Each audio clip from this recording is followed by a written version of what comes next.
Pedalboard.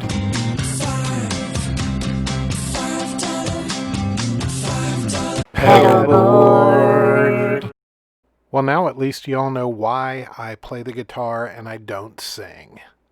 Anyway, I was on my way to Dunkin' the other day going to get a large frozen coffee, and I decided, I wonder if I could build a pedal board for the same price as my frozen coffee.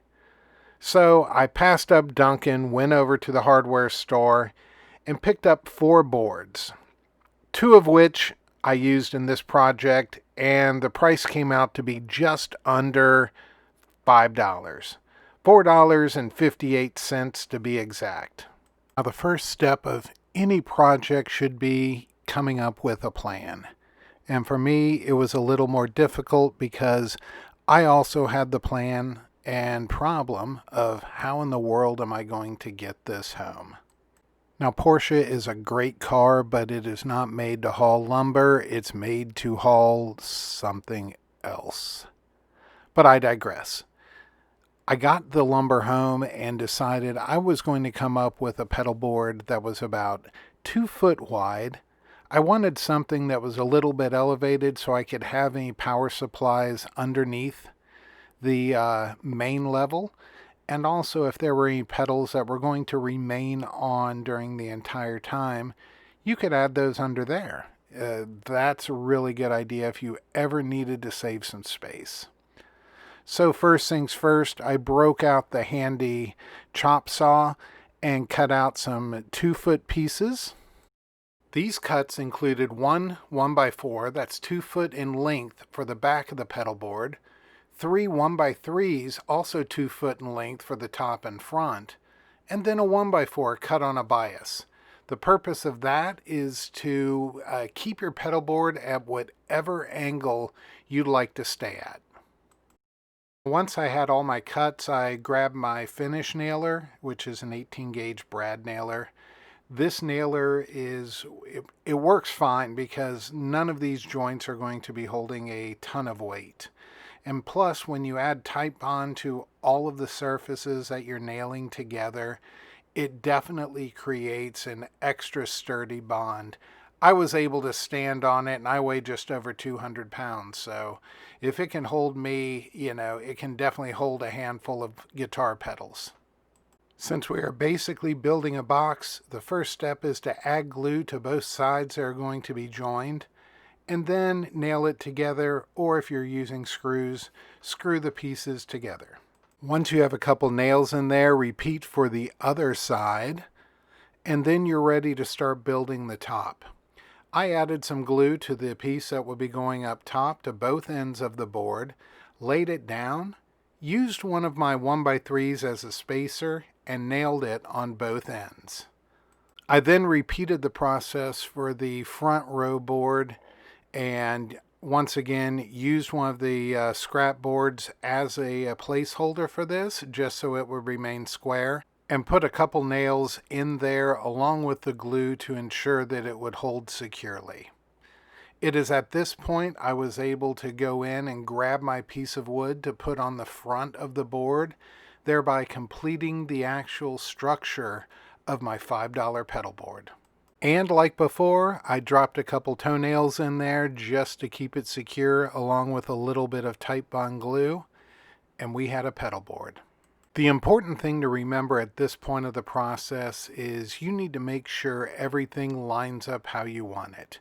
Need to do your test fitting, make sure there's no splinters that are going to be in there, so take some sandpaper and sand down the edges so it's nice and smooth, and get ready for whatever type of finish you're going to be using. For me, this meant grabbing a handful of pedals, lining them up on the board, and making sure I had enough room.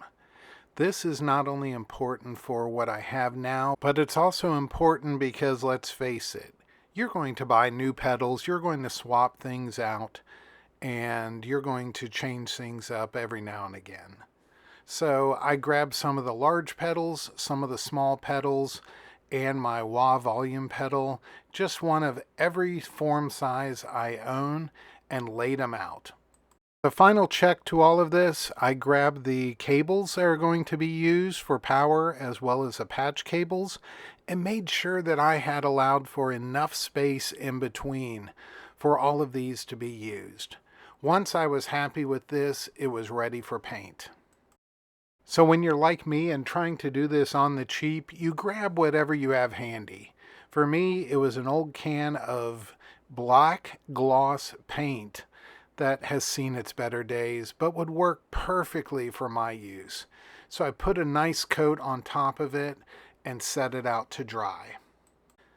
I couldn't sleep, so a few hours later I walked out in the garage, and lo and behold, it was dry enough for me to finish up. So I grabbed a pack of Velcro, the industrial kind. That's really the stuff you need to use. I really saved some money on this because I happen to have a few feet of this lying around. If you don't, that will definitely add to your expenses.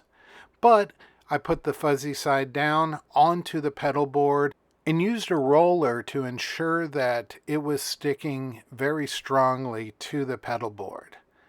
One of the pedals already had the other Velcro on, so I tested it out, made sure it fit well, and lined everything up.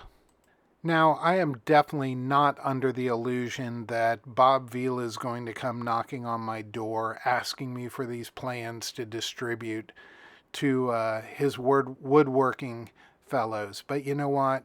For $5 or $10 and maybe an hour or so of my time, I have a nice little pedal board that I can keep inside. I can keep all of my pedals together and in a state that's ready to go, instead of balled up in a Tupperware container, shoved under the bed, and who knows if I'm really going to end up using them. At least this way I can easily swap things out. I could play around with the different chains and see what actually happens when you put distortion first in the chain as opposed to last.